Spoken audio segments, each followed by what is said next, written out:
অদ্য 25 জুলাই 2025 তারিখ গোয়েন্দা সূত্রে প্রাপ্ত তথ্য অনুযায়ী মাদারীপুর সেনা ক্যাম্প এবং মাদারীপুর জেলা পুলিশের সমন্বয়ে সদর উপজেলাধীন ঘুনশি নামক এলাকায় একটি অভিযান পরিচালনা করা হয়।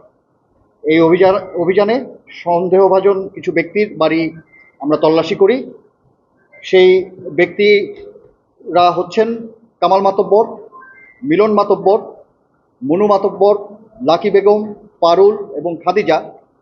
তাদের এই বাসস্থান আমরা তল্লাশি করে সেখান থেকে একটি 7.65 মিলিমিটার পিস্তল চাইনিজ, একটি 7.65 মিলিমিটার পিস্তলের ম্যাগাজিন, সাথে 5 রাউন্ড 7.65 মিলিমিটার পিস্তলের অ্যামুনেশন, একটি বিদেশি এয়ারগান এবং সাথে এয়ারগানের 120টির মতো প্যালেটস, একটি 303 কাটা রাইফেল, একটি বেসবল ব্যাট, দুটি স্টিলের গিয়ার চাকু, দুটি চাইনিজ কোরাল, 7টি রামদা, একটি বল্লম, 18টি ট্যাটা, 1 পুড়িয়া গাঁজা, একটি বড় টর্চ লাইট, একটি পাসপোর্ট, একটি এনআইডি কার্ড এবং 5টি মোবাইল ফোন ও একটি ট্যাব সেখান থেকে জব্দ করা হয়।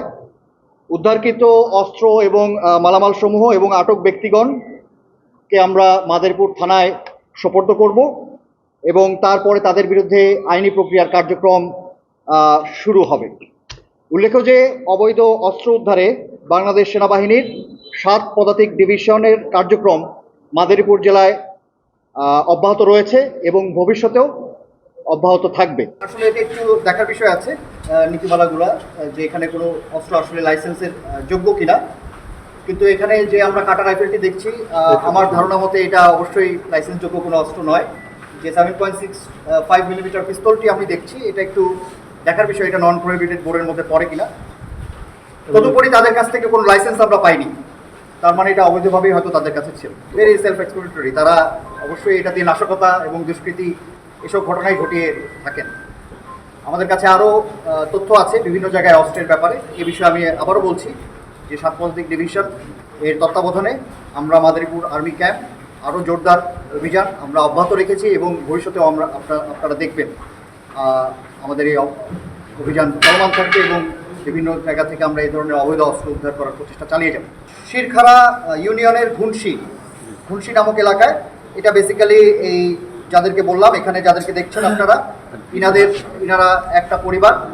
এই পরিবারের বিভিন্ন বাসা থেকে বেসিক্যালি এই অস্ত্রগুলোকে উদ্ধার করা হয়েছে। এটা পুলিশ ভেরিফিকেশন করে দেখা যাবে। তাদেরকে তো আমরা এখন থানায় সোপর্দ করব। তাদের পূর্ববর্তী ক্রাইম রিপোর্ট, তাদের কোনো মামলা আছে কিনা সেটা সেখানে গিয়ে বোঝা যাবে।